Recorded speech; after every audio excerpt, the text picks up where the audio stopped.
Blackstone Publishing and Skyboat Media present The Mystery of Orcival by Émile Gaboriau. This book is read by Arthur Morey. 1.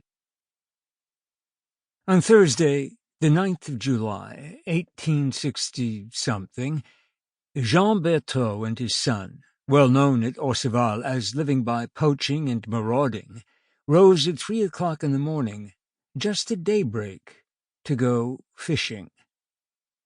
Taking their tackle, they descended the charming pathway, shaded by acacias, which you see from the station at Évry, and which leads from the burgh of Orcival to the Seine. They made their way to their boat, moored as usual some 50 yards above the wire bridge, across a field adjoining Valfeuilleux, the imposing estate of the Count de Tremorel.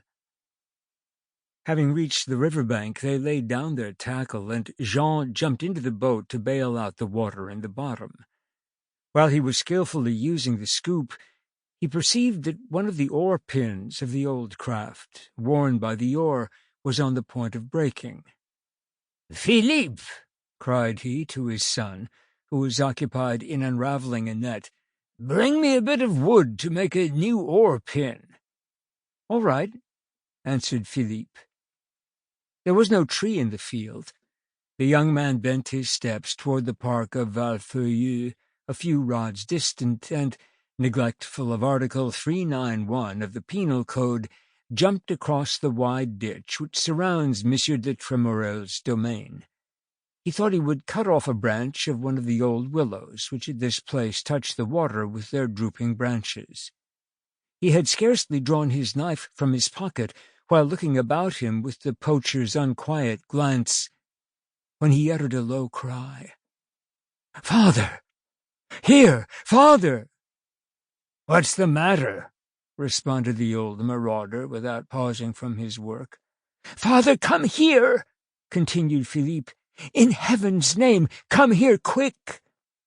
Jean knew by the tone of his son's voice that something unusual had happened.